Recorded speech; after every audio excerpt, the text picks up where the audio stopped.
La date officielle du début de la colonisation des Belges au Congo fut le 1er juillet 1885. Les Belges ont proclamé l'État indépendant du Congo avec comme première capitale Vivi. Et de là, la colonisation commença. Les choses bougeront un peu pour donner l'élan vers l'obtention de l'indépendance après la Deuxième Guerre mondiale. Voici quelques facteurs qui ont marqué ce chemin vers l'indépendance du Congo après la Deuxième Guerre mondiale. Après la guerre, le gouvernement prit une décision, celle de permettre aux Belges qui habitaient dans les colonies en Afrique d'avoir le droit de voter et de participer aux élections. Par conséquent, les partis politiques commençaient à s'intéresser de ce qui se passe au Congo. La première conséquence de cela, les élections se sont déroulées en Belgique. Les libéraux et les socialistes, ceux de gauche, gagnèrent les élections. Ces derniers, à majorité laïque, s'opposeront au système éducatif dans la colonie qui était dominé par l'Église catholique, qui en était les monopoles. Dans leur nouvelle politique coloniale, ils décidèrent à ce que l'État crée aussi des écoles pour lui-même, donc des écoles non confessionnelles, des écoles laïques. 1946, ils créèrent les premières écoles laïques, mais seulement pour les enfants blancs, et les noirs continuèrent à aller chez les catholiques. 1954, une nouvelle coalition gagne les élections en Belgique, avec comme premier ministre Achille Van Acker. Celui-ci nommera son ministre de colonie, Auguste Busseret. Ces derniers décida à ce que les Congolais obtiennent aussi des écoles laïques. Par conséquent, les écoles officielles se créèrent au Congo. Ces écoles officielles veulent dire juste où l'on n'enseignait pas les choses liées à la religion. Et ces écoles furent appelées en ce temps groupes scolaires. 1954.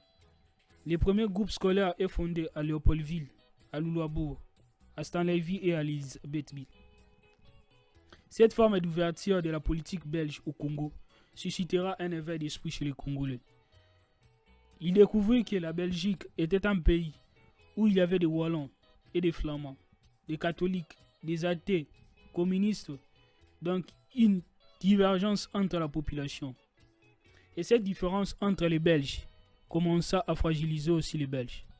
Et après cette révolution dans le domaine de l'éducation, une grande question se posa sur le sort des élèves qui terminaient le collège. Et une deuxième question se posera sur le sort des étudiants qui terminaient les universités. Pour les élèves, les colons pensaient à envoyer certains en Europe continuer les études, à Louvain pour ceux qui finissent chez les catholiques et à l'Université libre de Bruxelles pour ceux qui étaient des écoles de l'État.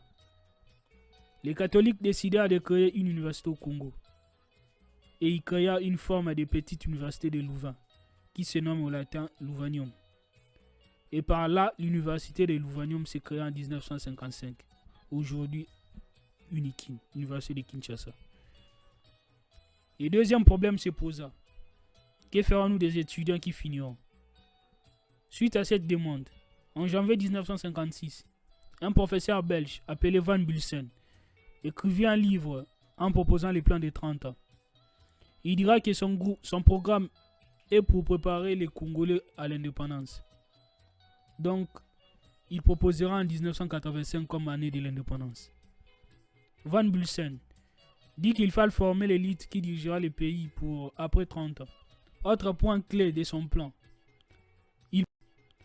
il propose que le Congo soit une fédération, que chaque province devienne un État, et puis que la fédération du Congo et celle de la Belgique forment une confédération et deviennent un seul pays pour pouvoir continuer à collaborer, et cela doit passer par une émancipation et d'octroyer l'indépendance graduelle par province. La publication du plan de Van Bulsen sera suivie de plusieurs déclarations. Les plus fracassantes sont celles de la conscience africaine et de la Bakou. Qu'est-ce que la conscience africaine? 1951, un abbé qui était vicaire de la paroisse Christ-Roi, au nom d'Albert Maloula, il rassemblait des jeunes et les enseignait quelques notions de philosophie, de logique, de sociologie, de psychologie et autres matières. Ces jeunes formés par cet abbé formeront après la conscience africaine. Parmi ces étudiants, nous trouverons quelques figures qui seront importantes dans l'histoire du Congo. Il y a Joseph Iléo, Albert Nkouli, Dominique Zankambie, Antoine Ngwenza, Victor Njoli, Joseph Ngalula.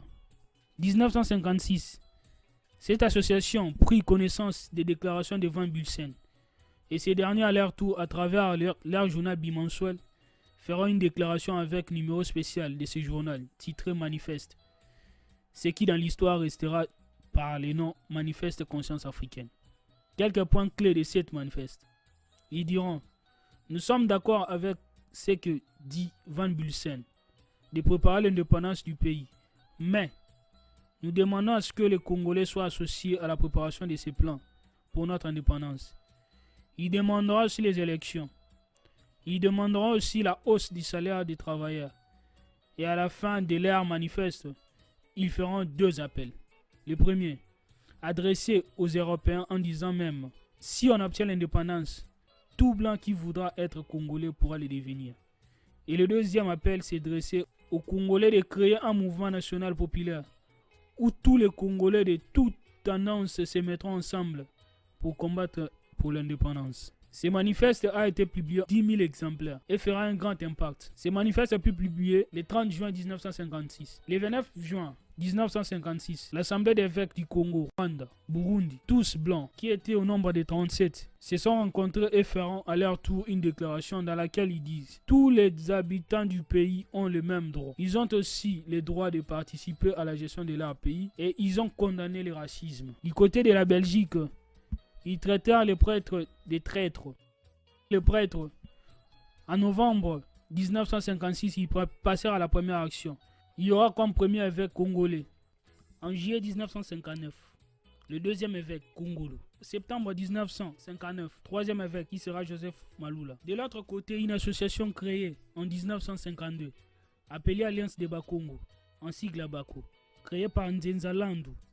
Une association des Né-Congo, qui sera dirigée après en 1954 par Joseph Kasavubu. Ces derniers vont convoquer une assemblée générale le 16 juillet 1956 et feront leur manifeste qui dans l'histoire sera appelé contre-manifeste puisqu'il était fait contre-manifeste de la conscience africaine. Ce manifeste fut proclamé le 13 août 1956. Et voici quelques points de divergence. Ils diront: nous sommes pour le multipartisme, nous nous opposons au plan de 30 ans et nous voulons l'indépendance immédiate. Nous sommes pour le fédéralisme. Le deuxième grand facteur qui influença l'indépendance du pays est l'exposition universelle qui s'est tenue à Bruxelles en 1958. Pour la première fois, les Congolais débarquaient en grand nombre en Belgique. Ils furent au nombre de 700 personnes et ils dureront 7 mois en Belgique, où ils découvrirent que les Belges n'étaient qu'un être humain comme tout autre. Un autre élément qui accéléra l'indépendance du Congo. 1958, les Congolais panafricanistes à Accra, où est invité Lumumba et Kasavubu. Ces deux derniers se rendirent à l'aéroport. Kasavubu fut interdit de prendre l'avion suite à un manque d'une carte de vaccination. À savoir que Kasavubu en ce temps était plus craint par les Blancs que Lumumba. Lumumba se rendit à Accra où il rencontra d'autres leaders africains. Il rencontra Kwame Nkrumah de Ghana, Holden Roberto d'Angola, Kenneth Kaunda de Zambie, Jomo Kenyatta de Kenya. À Accra, Lumumba écoutera d'autres discours. On lui dira par d'autres leaders qu'au Congo l'étranger c'est les Belges. On lui demandera d'arrêter ses complaisances envers les Blancs. Et ces derniers fera un saut qualitatif. De retour à Kinshasa, il deviendra de plus en plus radical, agressif et sera transformé totalement.